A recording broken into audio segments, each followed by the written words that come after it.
Alright guys, welcome back to another video. This time we will be doing a weapon vendor. And this is going to be the same method for any other kind of vendor, but this one we're going to strictly focus on weapons because we already have weapons in our game. So let's get into it. I'm going to create an empty here called as vendors. And let's create an empty called weapon vendor.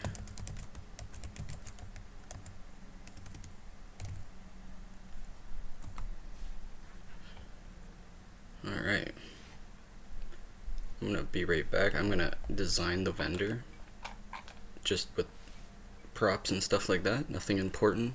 It's nothing I have to show you until after the math. So I'll be right back with that. Okay, so this is what I have for my weapon vendor so far. I just simply made a market stall with a collision. And this collision is a trigger. So by us entering this, we will activate our vendor UI. So let's work on our vendor UI right now. So let's go into our game UI. And what I'm probably going to do is I'm probably going to copy and paste the menu UI. Yeah, so I think this is what we're going to do here. I'm going to duplicate that. Or I'm going to duplicate the entire inventory UI. I'm going to call this our vendor UI. And this one here will be weapon vendor menu.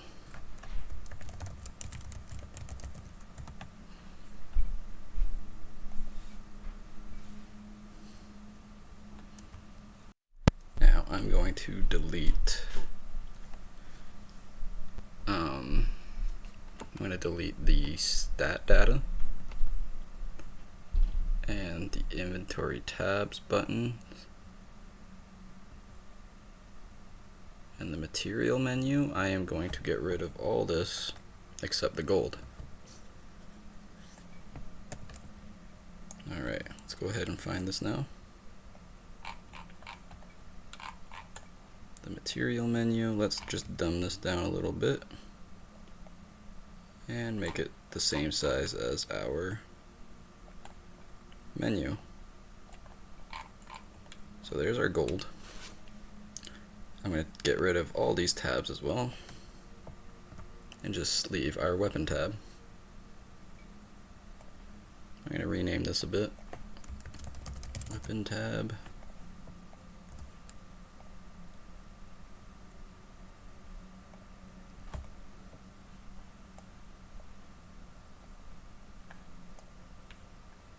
And I'm going to put all our weapons into this weapon tab and get rid of this weapon tab. There we go.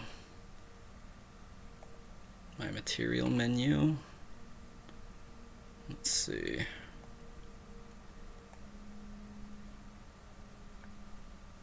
I guess I don't need that in there either.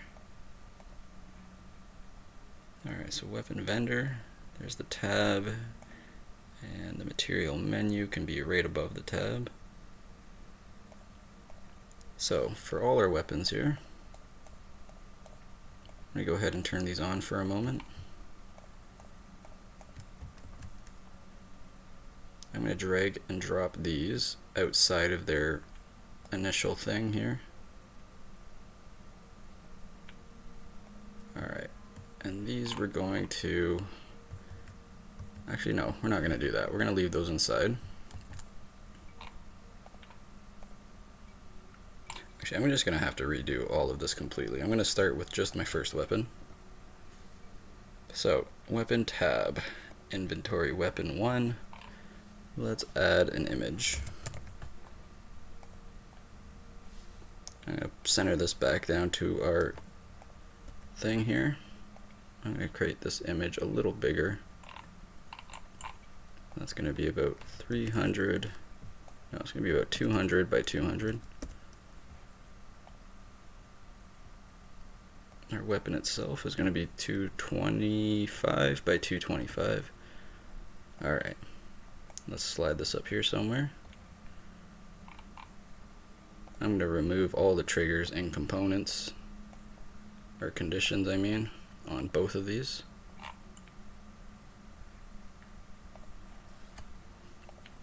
And let's go ahead and make this background of this a little nicer.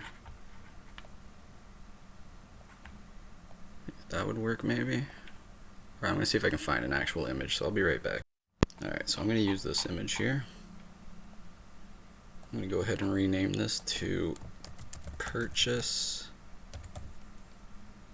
Axe. Alright. This is going to be button buy. And let's go ahead and scale that down a bit. There we are.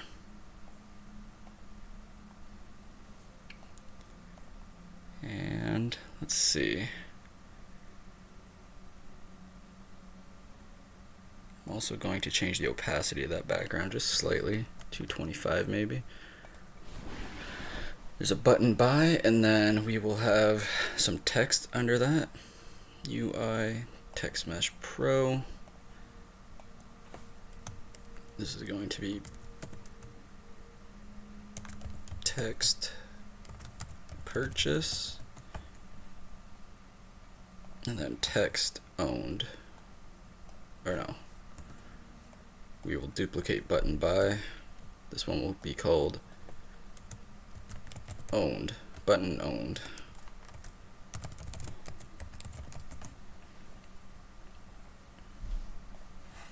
I'll just delete that one for now. Let's fix this up first.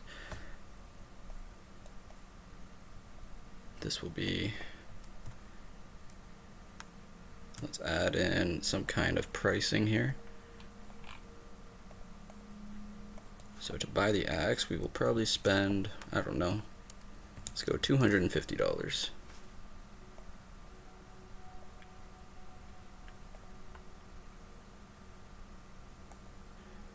Alright, then we will go button buy, switch that to button owned, text purchased, purchased, bring that a little smaller, and we're going to take out the actual button itself in this one. I'm just going to call that owned.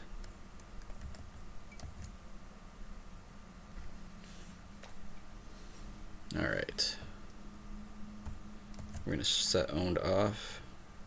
We're going to set button buy off even. No, we're not. So, we're going to add a trigger now.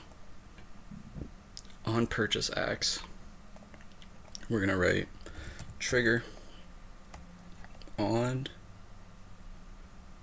enable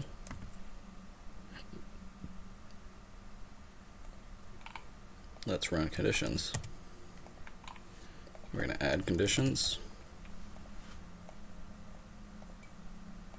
Conditions being if stat attribute player weapon 1, that being our axe, if that equals 0, then we will set active button buy to true and button owned to false.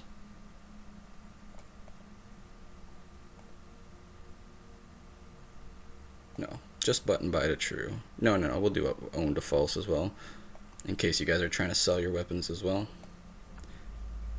Alright, we'll duplicate that branch. If weapon 1 equals 1, then we will set active owned to true and buy to false. Alright, that will determine whether or not we can buy it if we own it already. Button buy, we'll add an instruction, run conditions, add conditions. If stat player money or gold value equals greater or equal to 250, then we will subtract 250.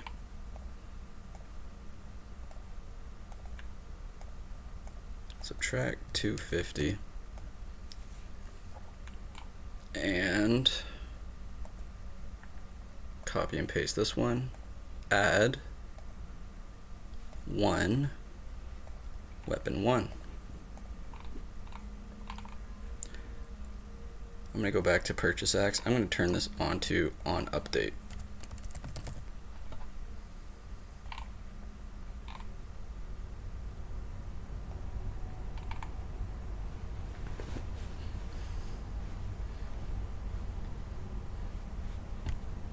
Alright, that should be done. Let's go ahead and try that.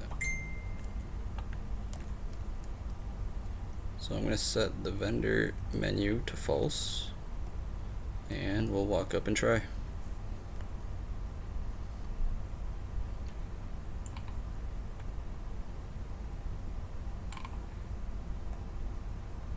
Alright. Oh, so I don't have the trigger enabling my weapon vendor menu. So on box collider, or no, sorry, on trigger enter tag player, we will set active our weapon vendor menu to true. We will also set active, no, that should be good.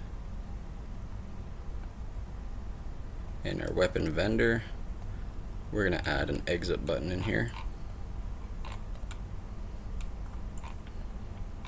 Let's put that right here, I guess. So on the material menu, I'm going to call this top menu.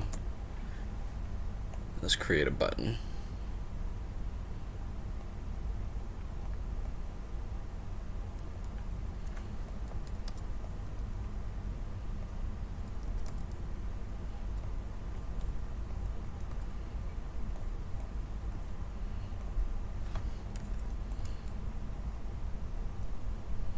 This will be a picture of, I guess, an arrow or something.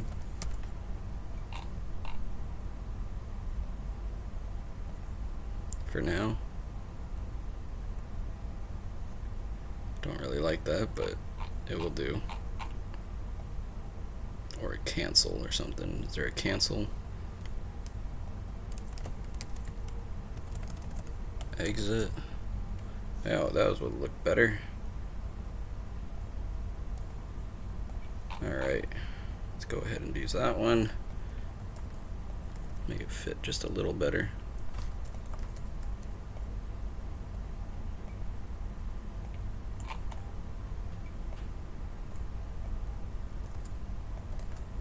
Alright, so on button press, we will set active our vendor menu to false.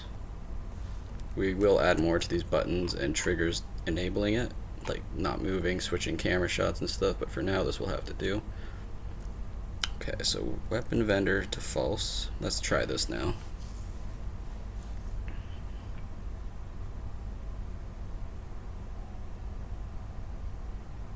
So we're gonna go in there, it's gonna open our weapon vendor.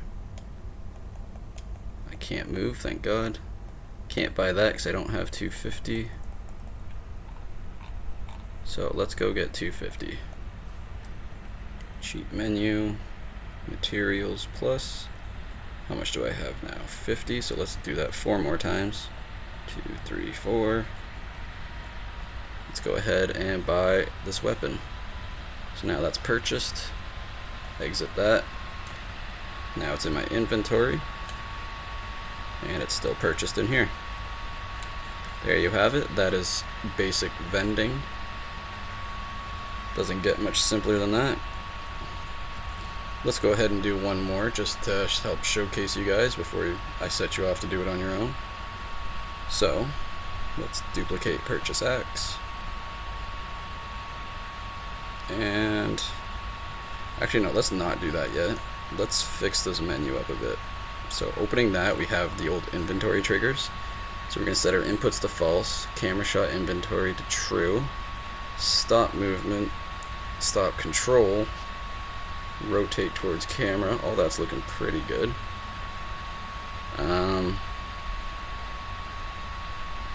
let's see. What other inputs do I want to set to false? I want to set so I can't open my inventory while we're in the shop. So let's go to our game settings.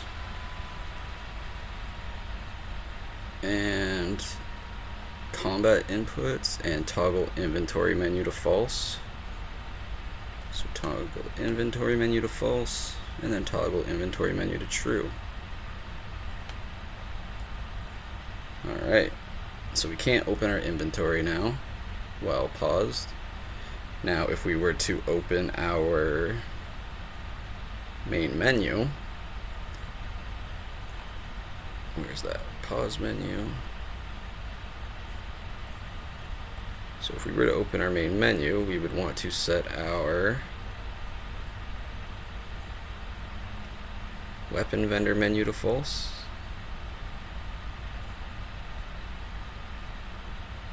And that's pretty much it.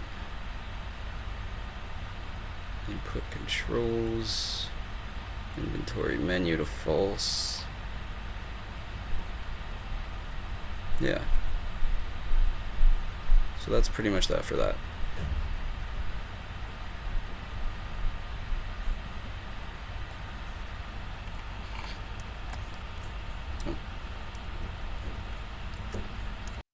Alright, so we're gonna go ahead and test this. So we know the actual vendor works itself. What I want to test is if we go into the vendor, so we can't open our inventory, but we can pause the game. Close the pause, we're back to moving normally. We can still open our inventory again. Everything still works. Alright, so it all works with each other, which is good. Alright, I'm going to go ahead and add more items into the inventory. I'm going to showcase it to you guys one more time, and then I'm going to do the rest on my own. So, weapon vendor, and purchase axe is going to get duplicated to purchase pickaxe for me. Whatever it is for you guys, I don't know. Purchase pickaxe. Let's go ahead and slide that over here, right to the middle.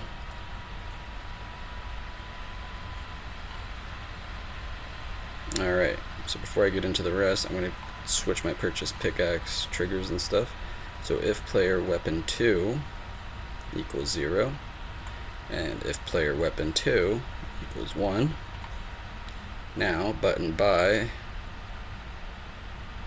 if player gold is 250, set player weapon 2 plus 1, and we're going to change the price from 250 to, let's go with 400 for this one. Let's change that image to our pickaxe. And let's set the actual price to 400.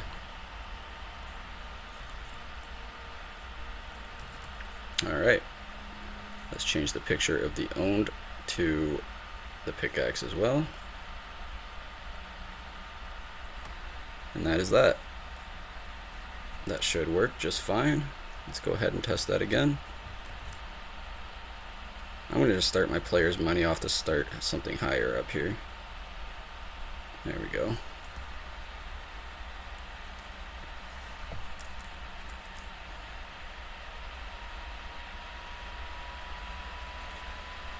Okay, so I have a lot of gold. I'm going to buy that. I'm going to buy that.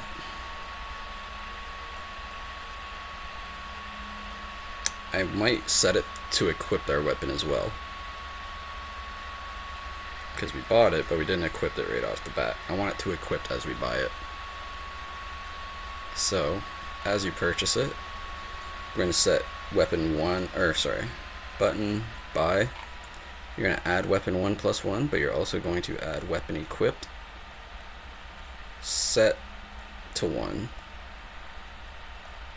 Copying that, paste that into our buy over here, change that to 2.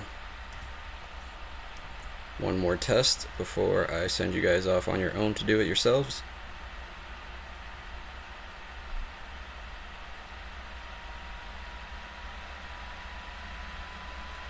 There we go. Now it equips for us.